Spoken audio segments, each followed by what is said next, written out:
and welcome to the Red Sunflowers podcast. I'm Valerie. And I'm Grace, and we are two pals who enjoy chatting about real life and our experiences of it as Catholics. We are excited to be able to share some of those conversations with you. Thanks for tuning in. We hope you enjoy the show.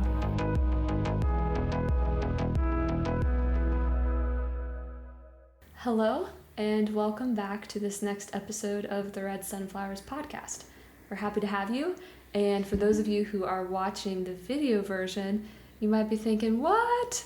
Because we're in a new space. And so that's one exciting thing of this month. The other exciting new thing is our release date. We've changed from the 1st of the month to the 19th of the month. Because the 19th is a day, like every month, traditionally dedicated to St. Joseph.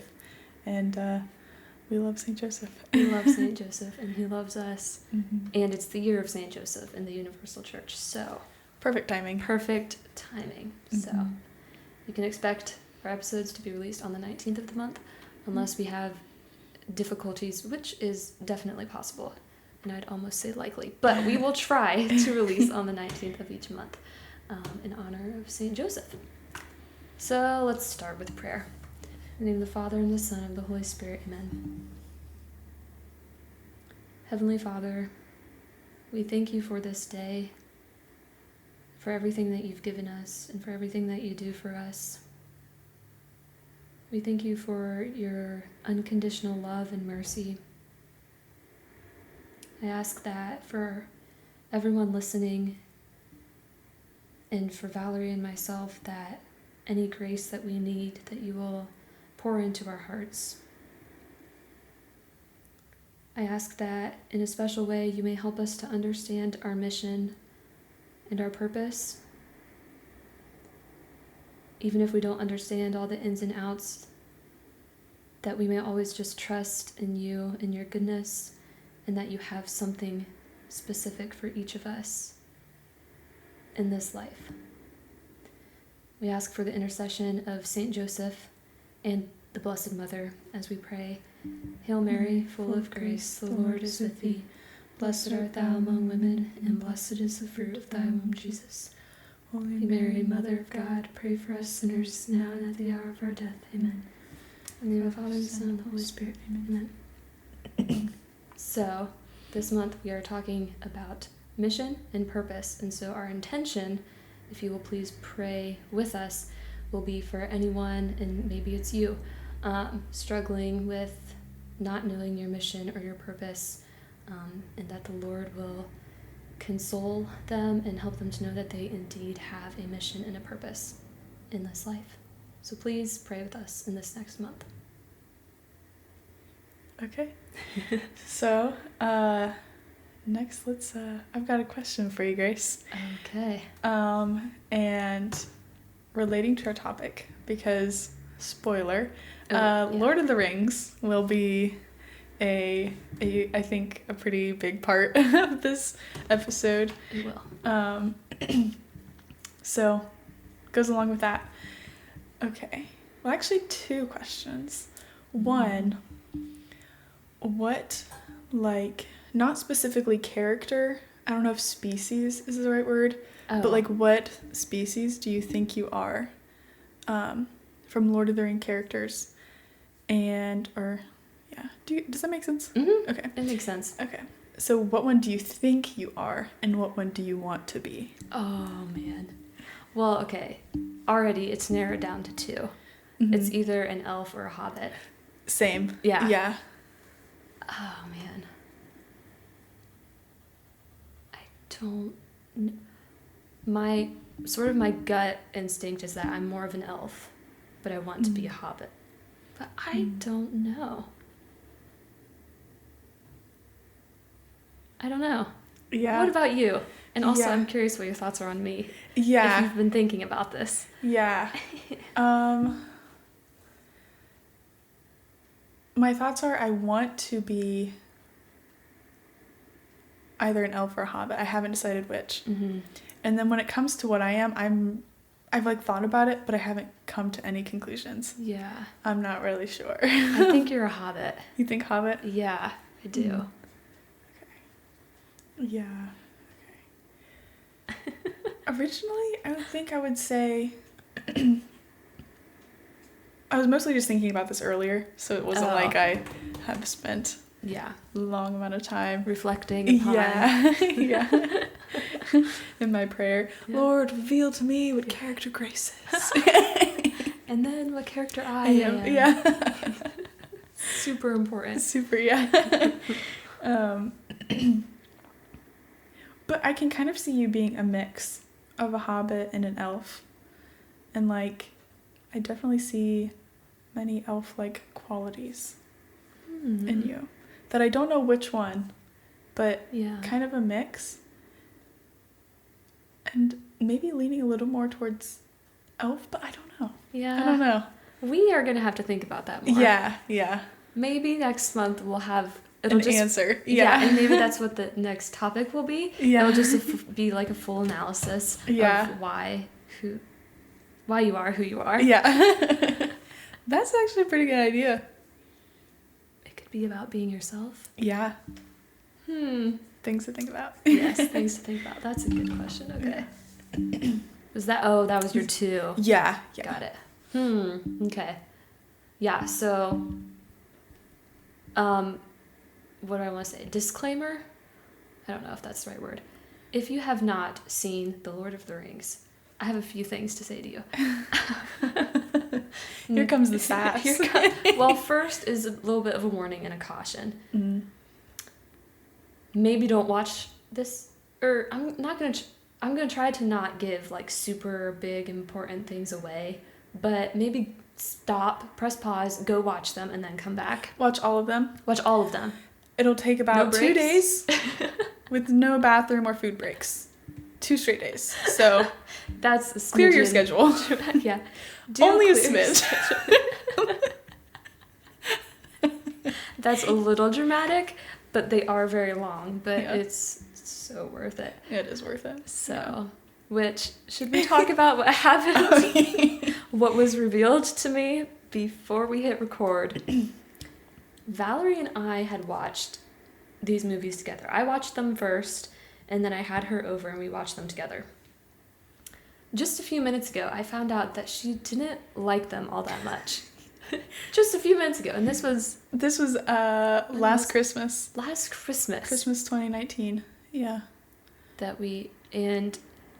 But she didn't say anything. She just kept coming to my house and kept watching it and put on a pretty good face. I mean, I knew you didn't like it as much as I did. Yeah. But yeah. Yeah, it wasn't so much that I disliked them. I just didn't understand the hype. Yeah. I was like, yeah, they're cool. But also, like I was telling you before, there's just so much you have to learn and, like, so much you have to take in and understand that, like, the first time watching it, I was just like, what is going on? Like, who's who? The names are so similar. There's so many different creatures that I was like, wait. And still, I'm like, the places, I don't know which are the good places and the bad places. Like, the names, I get them all confused. Like, just going by names. Okay, but like, tell me the main bad place. Okay, name a place. One of the places in there. Rivendell. Okay. See, yeah, I'm like, I don't know. What's where the elves live. Okay. See, there's just, like, so many names. Isengard. That's the bad one, isn't it? Yeah, well, it wasn't until Saruman became corrupted. Oh, okay. I'm pretty sure. And then he builds the army of orcs. Okay. But Mordor. Okay, is that the one that's always been bad? Okay. Yeah. To my knowledge. There's probably a lot more to Middle-earth history that I don't know. But yeah, from what we know of Lord of the Rings, that's it. Okay. Yeah. Gotcha. You know what the Shire is, right? Yes, I do know that one. Yeah. I was about to just kick me out. You off of this. Chuck me out the window. Say, kick me out. I got this. Yeah. You clearly know nothing. It is a lot to take in. Yeah. It is a lot to learn. Yeah. I have spent much time thinking about it and processing it, but... Yeah. And recently I gave it a second chance because I was like, okay, people seem to really love it. I want to understand. So I rewatched it, and I got the books. I haven't read the books yet, but rewatched the movies, and I understand. I do understand. Yeah. I appreciate it now, but yeah, kind of funny. Didn't really realize I didn't tell you that I wasn't in love with them. Mm-hmm. But I almost wish it had been recording because your face was hilarious. The shock, the disgust, and the frustration. Just the what? How dare you? How dare you look? Yeah, a personal offense. Yes. Yes. Yeah.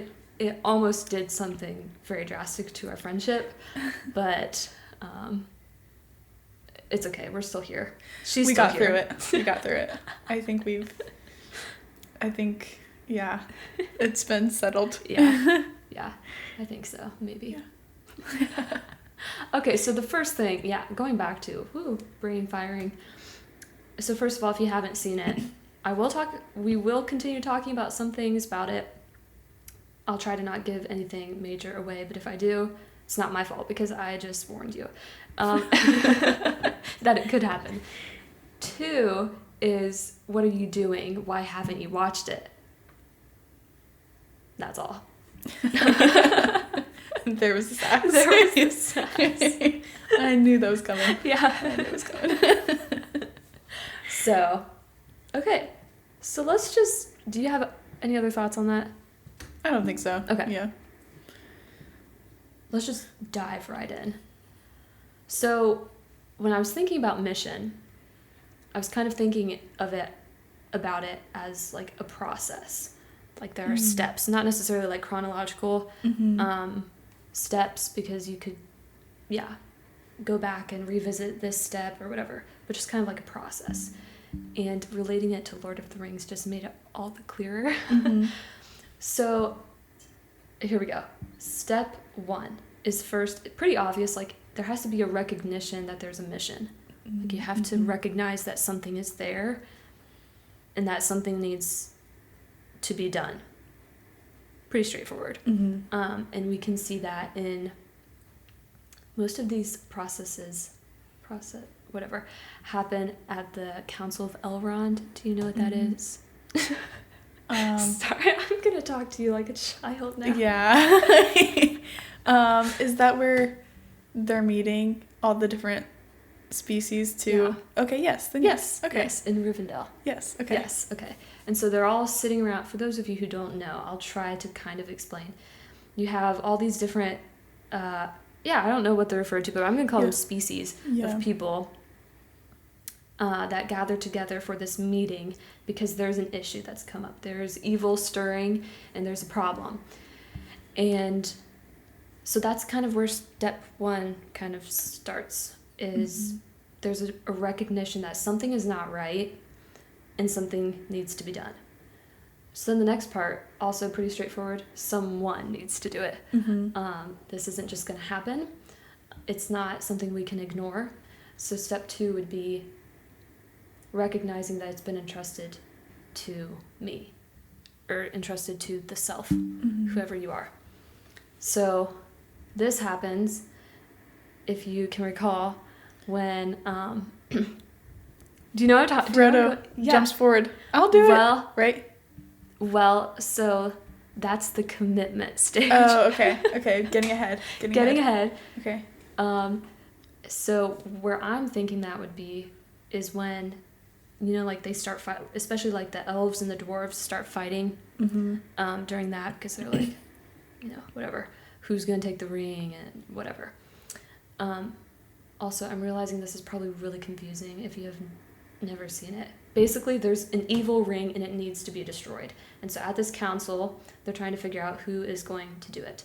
And it's going to be a very, very, very, very, very hard task. And so a fight breaks out because there's some bad blood between like 2 of the species or whatever. And Frodo, the main character, arguably, I would say he's the main character. First of all, he's a hobbit, so he's really, really small and really, really cute. He's sitting there as this argument is breaking out among the people around him, and he kind of like makes eye contact with the ring and things just kind of slow down around him. And that's where I think he recognizes, I have to do this. Like, nobody else is going to do this. Yeah. It's only people are arguing about it. Nobody else is stepping forward and saying, yeah. So he kind of recognizes, here's this mission, and it's been entrusted to me. Step 3, commitment. So that moment where he jumps up and says, I will take the ring to Mordor. That's pretty much all for that. But yeah, so that there's, after you recognize that it's for me, there's a decision to make. Okay, it's either accept it or reject it. And something interesting you'll notice is right after he says, I'll take it, he says, though I do not know the way. So step 4 would be essentially a recognition of, I cannot do it on my own. So it's, I'm going to do it. I'm accepting, well, commitment, either you accept or you reject. But in Frodo's case, I accept it, but I also recognize I can't do it on my own. And I need, like, he's like, I don't know the way to the place where it needs to be destroyed. I don't know how to get there. So I need other people. Which I think is the 4th, and I want to say final, but you often have to go back to the commitment stage. It's not like a one and done. Like, I said yes, and I'm good to go. Yeah. I need to revisit that often and recommit to your commitment. Oh, yes. Yeah. Daily. Momently. Yeah, I was going to say hourly, minutely. Yeah. That's a word. Minutely. Yeah. But yeah, so I think it's just, I think Frodo, this fictional character, sets a really good model for, especially in step 4, like, I can't do it on my own. Yeah. Because if that step was taken off, disaster. Disaster. I mean, in his specific case, he literally didn't know how to get there. He'd get lost, killed, or, lost or killed. Yeah. Probably lost and then killed. Yeah. But I think it's just a really good model for us, especially in our mission, whatever that is that once we accept it, great, awesome, but we cannot do it alone. First of all, we need the grace of God, but also we need each other. I need you. I need my family. You. Yeah. I need the prayers and encouragement and friendship of other people and people who will challenge me. And something also I thought was, this process goes through for anyone, whether or not, in any situation, whether you accept or reject. So for step 4, where you recognize that you can't do it alone, for someone who rejected a mission, they could use that as their excuse. Like, the reason I'm not doing this is because I can't do it alone. Oh, yeah. You know, like, of course I couldn't do this because, look, I can't do it alone. Whereas if you say yes to it, it's not an excuse to not do it. It's just humility, I guess. Yeah. Humility and, Yeah, that's a really good point. And I think I've heard someone else talk about this before too. Kind of going along with that is sometimes when we kind of like start to recognize our mission, we're at the point where we have to accept or reject. We can think we're being humble and saying, oh, that's too great a mission for me, I couldn't do that. But that's false humility. That's not actually true humility. Humility is or having true humility would be accepting the mission God has planned for you in your life and then saying, okay, your will be done, Lord, I will do it, but I need your grace and I need help. And he always provides that. So that's good. And that's just so easy to do because sometimes things seem overwhelming and it's like, oh no, not me, I'm too weak. I can't do that. It's like, well, it's actually not what it's about. So it's actually not about you. That's a really good point. Yeah. Yeah, I've definitely had. I'm totally guilty of that too. Where I'm like, like I cannot do this. Yeah. Like, don't you know? Yeah. How weak and broken and sinful I am, and it's like, well, yeah, actually God knows that, but he's saying I'm asking you to do this anyway, and to trust, and trust that I'll give you the people you need and the grace and the help to do it. Yeah. So true. It makes me think of that. I don't know who originally said that, but that phrase, God does not call the qualified, but he qualifies the called or chosen, whatever word they use. Basically this idea of like, I mean, even if, you look in the scriptures and the gospels, who he calls, it's like, were they really qualified? Yeah. No.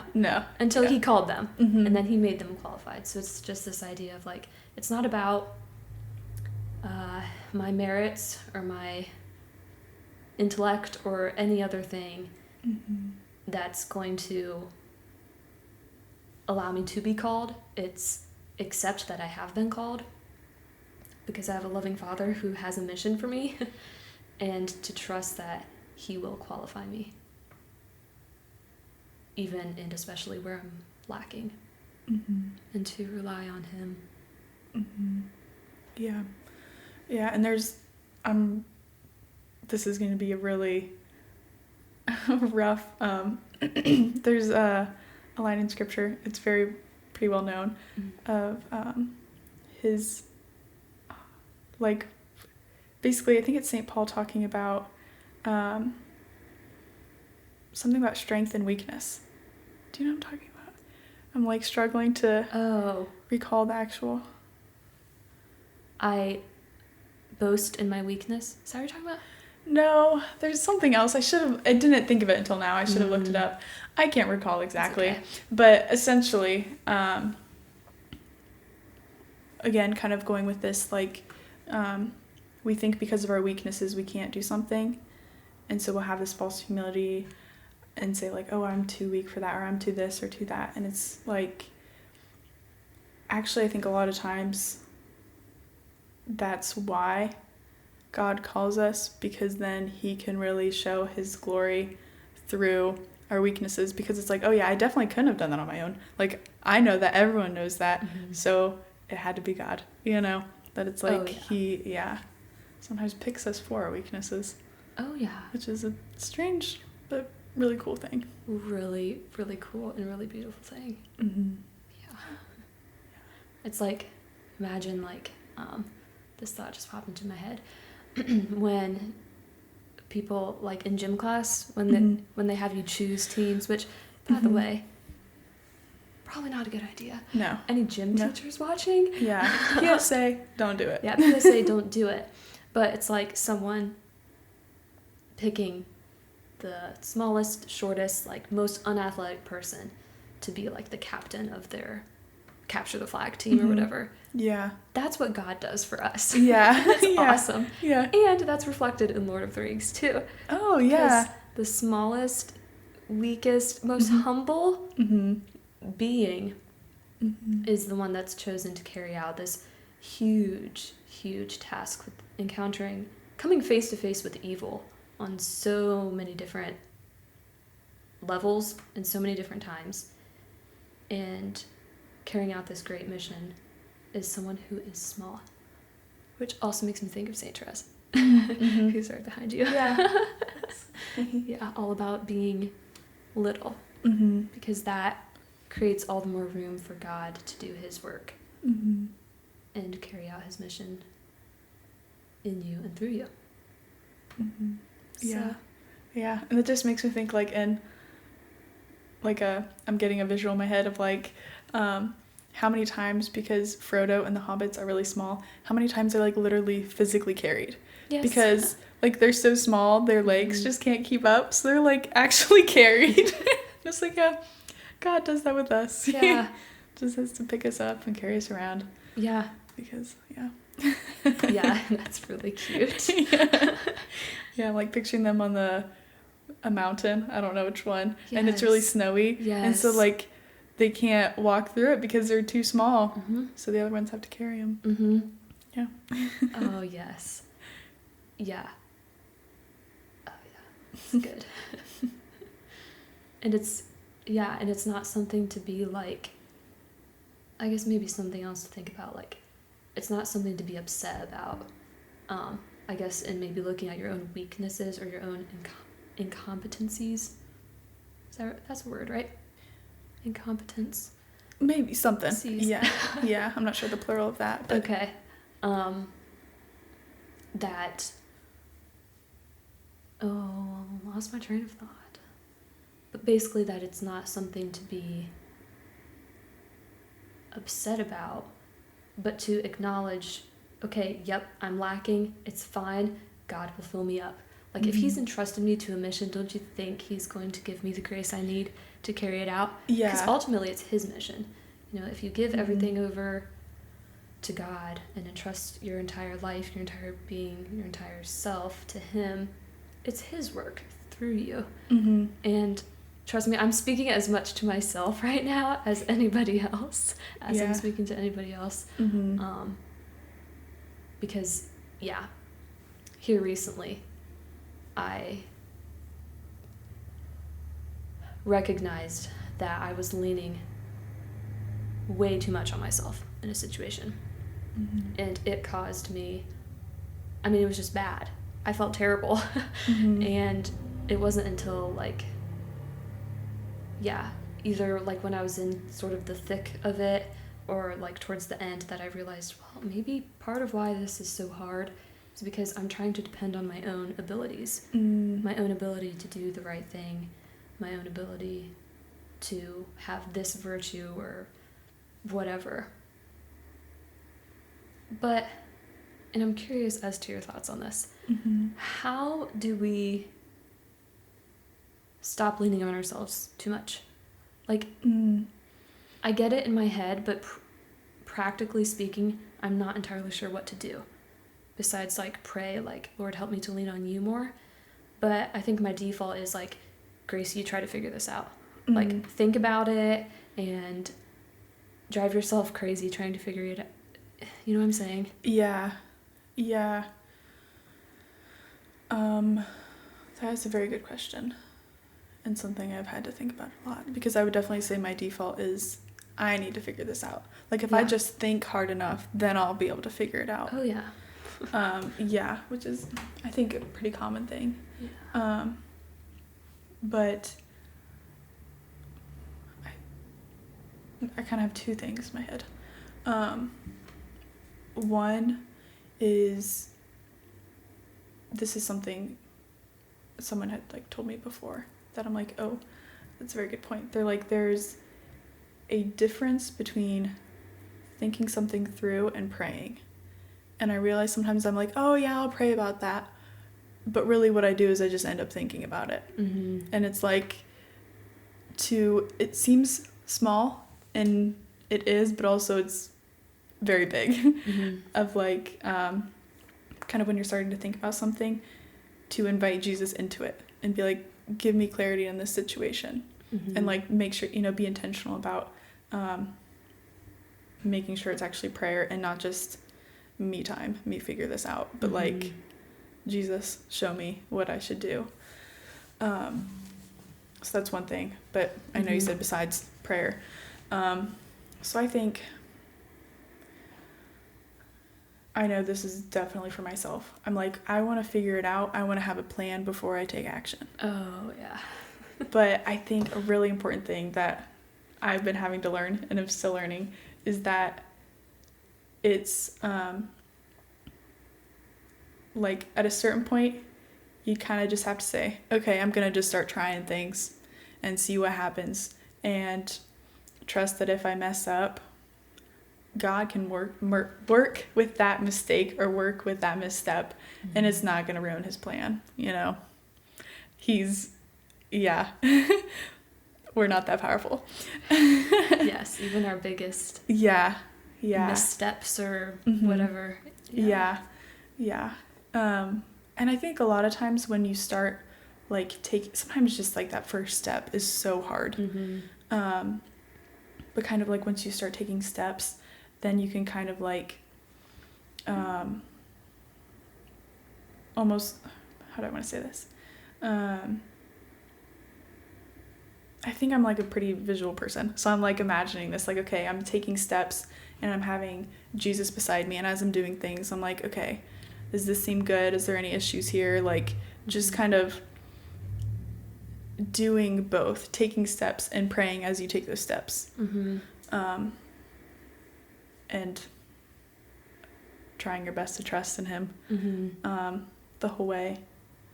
And then there's something somebody had told me before, and I'm trying to recall like the phrase they used.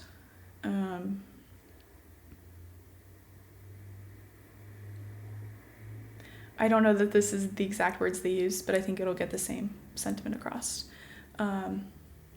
They talked about there's a difference between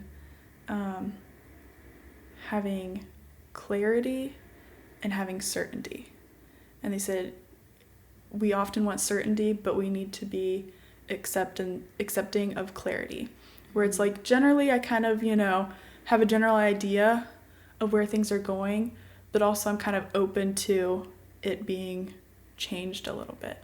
And really just kind of like being okay with a general idea, but not having specifics. Oh, yeah.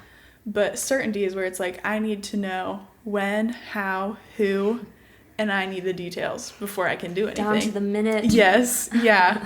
Yeah. Which has, been, again, another thing that is hard because I was actually talking to this came up because I was really struggling and I don't even remember what we were discussing. But they're like, I think you might be asking for certainty and you need to be accepting of clarity type thing. And I was like, yeah. You're right. You're right. Yeah. All right. But yeah, just a good lesson, I think. Oh, that is really good. Especially, in regards to mission.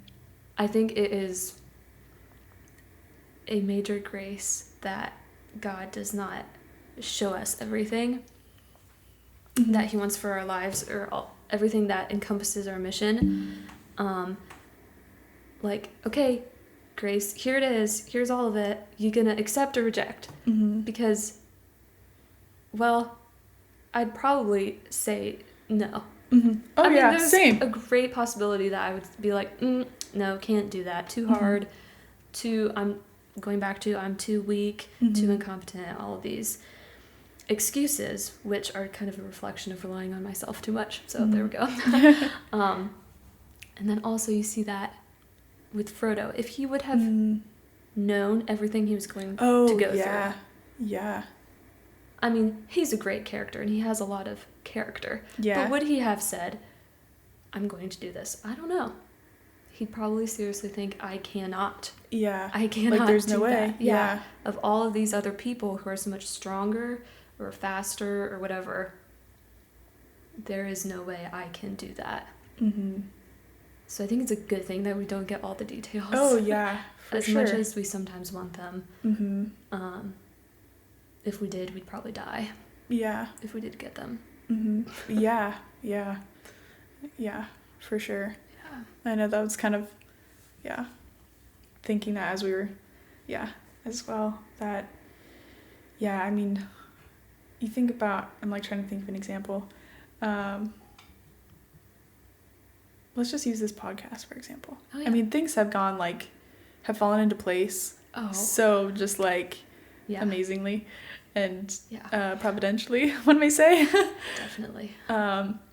But it has not been all smooth sailing. It has not. And you more so than me because you're know more of the techie stuff and do more of the techie stuff. But just some of the difficulties with that, where it's knowing the level of frustration would, make the accepting of it a whole lot harder and may even be well, actually, you know what? I don't want that stress in my life. No, thank you. Yes. Or at least not right now. Yes, at least not, yeah. Like maybe a few years down the road, but yeah. the thing is we were called to it right then. Yeah. Yeah, so it's a really good thing he didn't show us exactly, yeah. all the annoying technical difficulties. Yeah. Yeah, that's a good point. Yeah. And then something else about mission, kind of unrelated, but something I want to talk about, was that there's kind of like this twofold reality of mission. On the one hand, it's unique and specific to the person, that each person has a specific mission that they've been entrusted with in their lives. Like, you have things you're going to do in your life that I cannot do, and vice versa. So there's that side of things, which is really, really cool. And then there's the other side of things, which is also really, really cool, but is this view of mission as a common and shared thing. You know, like as Christians, we're called to know, love, and serve God and help people come to Jesus. Okay, we all share that. Kind of like the more general, broad thing, but then the specifics is kind of where we see that other side of the coin or whatever, where it's more unique. And I think that's a very, very, very beautiful thing. Because first of all, you get diversity. Yeah. But you also get this amazing, you might say, fellowship. Yeah. Which I think can inspire a lot of motivation when you're all working towards ultimately the same thing, like heaven. And working, trying to become a saint. I don't really want to say working, but okay, yeah. Accepting God, God's love, and His grace to become a saint. I think that is, just such a good thing, and something we can see in the fellowship in the Lord of the Rings. If you don't know, basically after Frodo accepts the mission that was entrusted to him, and he says, "Yo, I don't know the way." That's not a direct quote. Basically, he's a Hobbit gangster. Yeah, he is. Spoiler. Yo. Give me that ring. Sorry, I gotta stop. Gotta add to my collection. Yeah. The moment you said Hobbit gangster, I got like a clear picture in my head. Oh, it was hilarious. Yeah. Like sagging shorts. Like the chain. Yeah. Okay. I'm sorry, I don't know what you're getting at, but I totally interrupted you. Oh, I know. Oh, okay. It's good. okay. I found it. Good. Basically, after he, says, "Yo, I don't know where to go," these other people kind of rise up, you might say, and are like, "I can help show you the way." And then more and more people from the different species or whatever say, You've got me on your side. I'm coming with you, and it's interesting because they all have something very unique to bring. Yeah. Like the one, he's a really good archer, so he's got his bow and arrow. He's also like really fast and just a really cool dude. Yeah. So that's Legolas. For those of you who know Lord of the Rings, but then you've got a dwarf who has an axe. And it's kind of just a bit more stubborn. But they all have something very, very unique. I'm not going to go through each and every one of them. But I think it's just a really, really awesome example. And then even like you can see where each of them have a specific role to play that the other could not. Like Arwen was able to heal Frodo, but like nobody else. Arwen and I guess her dad too. But none of the other people in the Fellowship were able to do that. Yeah. Pretty obvious example. Frodo was the only one who could carry the ring. Yeah, I was gonna say, that's a big one. Yeah. I know, because in the beginning, the first time I watched it, at first I did not understand why Gandalf would not take the ring. I was like, really? You're gonna do it to this poor little hobbit? Like, you obviously are stronger, have more power. Like, why would you not? And I was a little bit like, Gandalf, really? Yeah. Get it together. I don't really like you right now. But then later I understood why. And then it was like, Frodo had to do it. Mm-hmm. Yeah. He was the only one who could carry it, and so he did. Mm-hmm. And yeah, Gandalf couldn't because it would have, how does he say that? Wielded a power too terrible to imagine. If he would have taken the ring, it essentially would have corrupted him, and the great power he had would have been used in not good ways. For evil. Yeah. And so I think in that too, we can see like the importance of recognizing our differences. Yes. And how good they are. Mm-hmm. And acknowledging our weak spots too. Mm-hmm. Yeah. And that,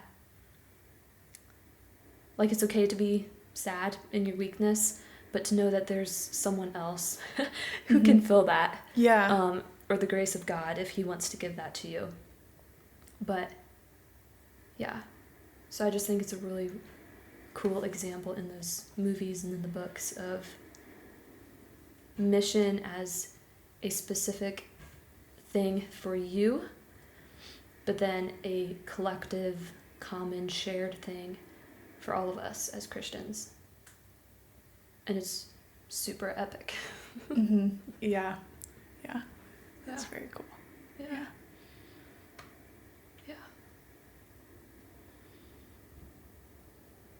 Any other thoughts? We kind of touched on this, but just to, maybe say again. I don't know that that's necessary, but I don't think it'll hurt. Mm-hmm. But that, like, this is God's mission and not ours. Like, we have a part in it, but ultimately it's his, which is, yeah. One of those things that's very beautiful, but I need to be reminded of often, of like, this is his, not mine. We're an instrument in the creator's hand, the artist's hand. Yeah.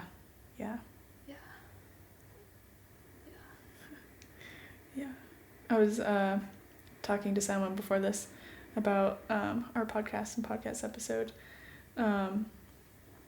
and this is maybe not a direct quote exactly, but pretty close. And they said, because they were kind of talking about this is God's mission, not ours.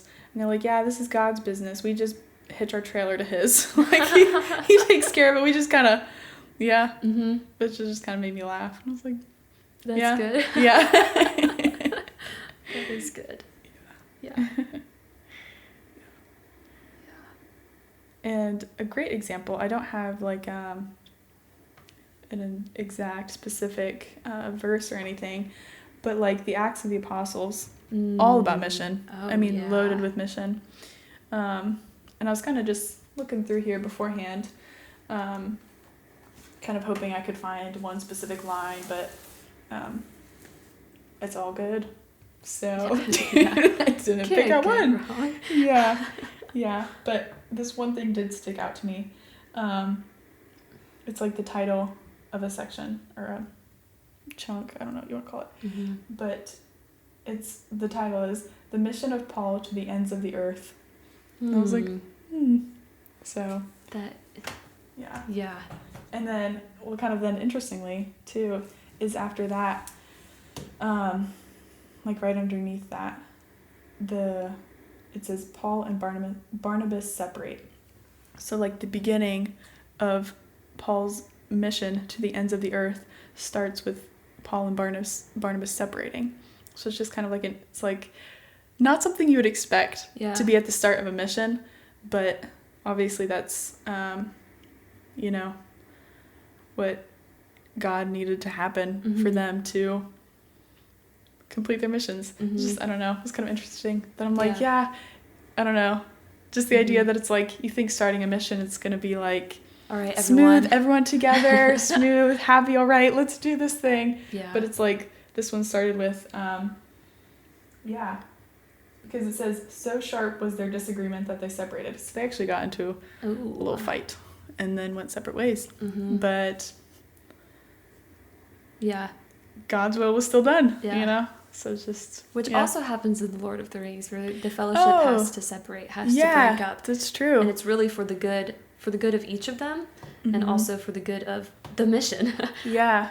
Of carrying out the mission, because issues were coming up, and so Frodo eventually knew, like, I gotta leave them behind. I don't want to, but I have to, because it's what's best for everyone involved. So perhaps that was a situation with Paul and Barnabas too. Yeah. But to still know that, like, we are still sharing a mission even when we're not together. Like, that's the awesome, great thing. That there are so many people in the world trying to do God's will and carry out his mission, that it's like, we are not alone. And there are other people going through, whatever you're going through. Yeah, that's all I got.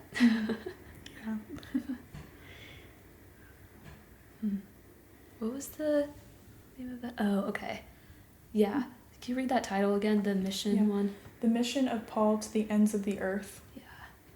Which I love. I was going to say, and then just kind of sounds like a Lord of the Rings thing. It does. Like, mission to the ends of the earth. Yes.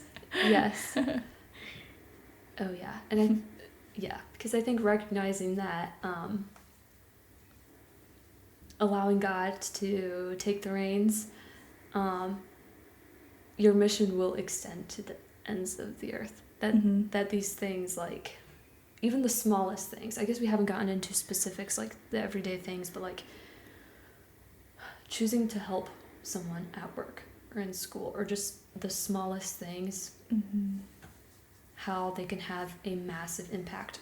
Yes, on an individual, which is great, but also, if God wills, like, it can spread to the ends of the earth. Yeah. And it's those little things, and it's those little people and those humble hobbits. Yeah. Who, God chooses to do those things. And humble saints like Saint Therese. And, well, they were all humble. Yeah. Yeah. So...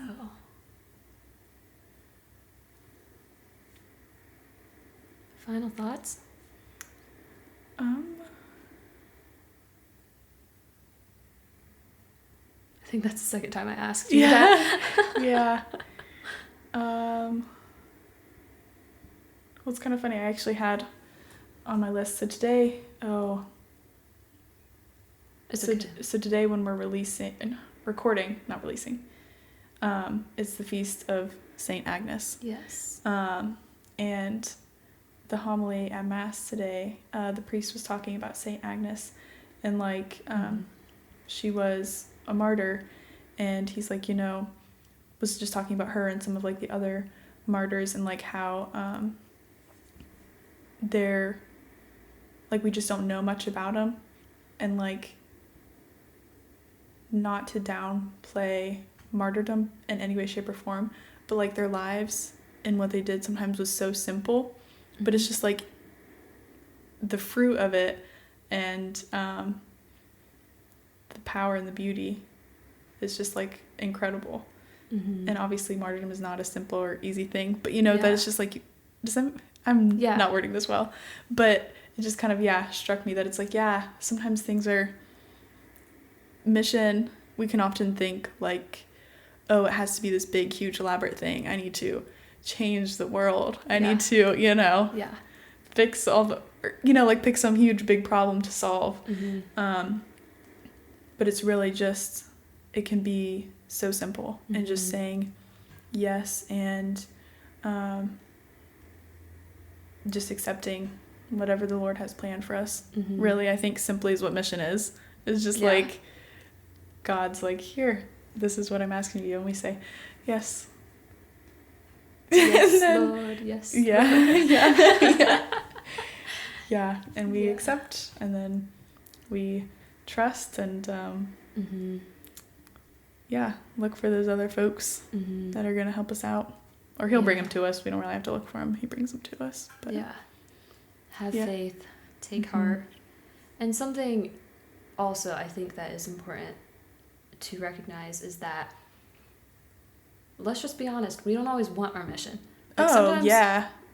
Maybe most times. Mm-hmm. Yeah, that's a very good point. A lot of times, you know, something is put before us, whether it's like, maybe it's like a school project. Simple example. Mm-hmm. That was a big sigh. Yeah.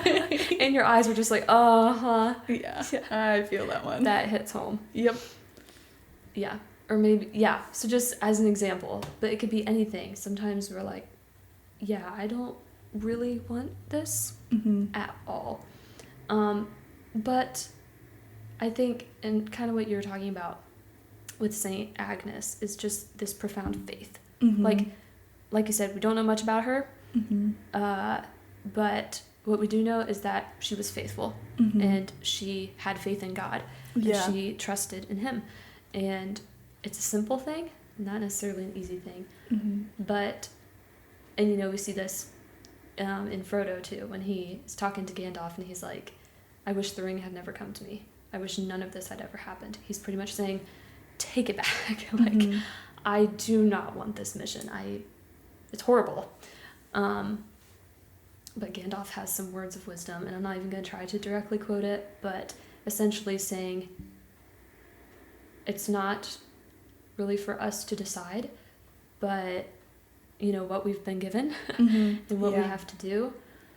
But instead, essentially, we just have to trust that it's been given to us for a reason.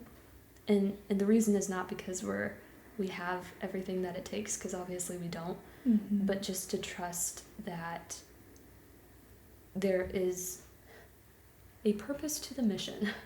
And I don't know, I just think that is an important thing to talk about, because it's like, sometimes I think with mission we think, woo, this really fun, like I'm on fire, I'm so excited and motivated and inspired.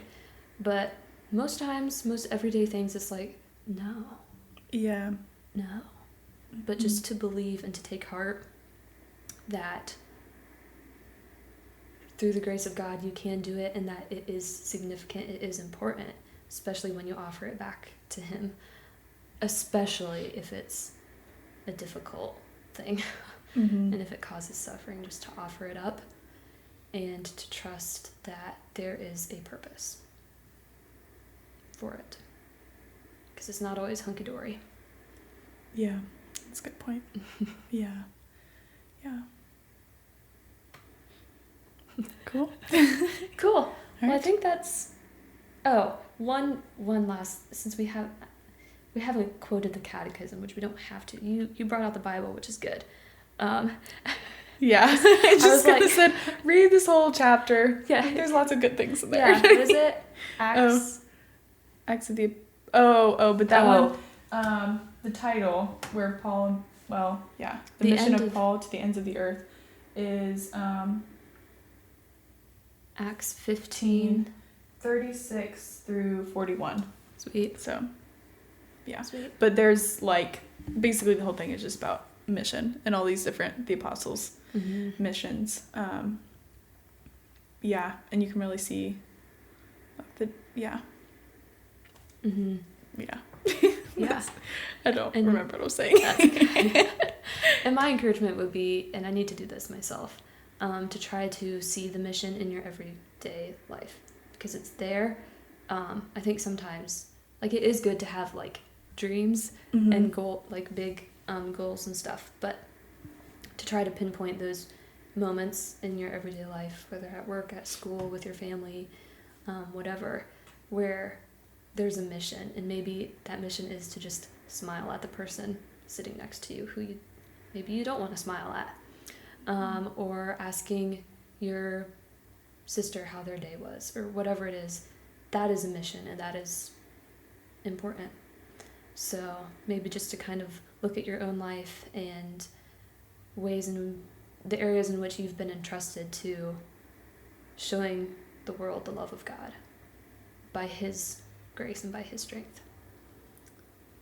Oh yeah, so I told Valerie on the way here, I was like, pretty much I just have like, I'm pretty much just talking about Lord of the Rings and how it relates to mission. I don't have anything like from scripture written down. I don't have anything, and but I looked up something before we hit record, and this is from the Catechism of the Catholic Church, and I believe it was paragraph 782. They're talking about the people of God and sort of like the characteristics of the people of God, and one of the points said, sorry, I thought you were like, oh, I read that. Oh, no, sorry, I'm just fidgeting. And basically, one of the characteristics of the people of God, their mission is to be salt of the earth and light of the world. This people is a most sure seed of unity, hope, and salvation for the whole human race. So, that's that. Nice. So I think that's a wrap for this episode of our podcast. Yeah. Thank you for tuning in. And if you have another just reminder, encouragement, if you have prayer requests, you can send them our way to our email, which is theredsunflowerspodcast@gmail.com. And please join us in praying over this next month for an increase in, I guess, recognition of mission, especially for those who don't see that they have a purpose. Is that all? I think so. Sweet. I think that's everything. Cool. Yeah. So, all right. Farewell. Farewell. Have a great day. Yeah. The Red Sunflowers Podcast is a production of Journeys Revealed Ministries. Glorify the Lord by your life. To learn more about this Catholic nonprofit apostolate, visit the website journeysrevealed.com. Thanks for tuning in and have a great day.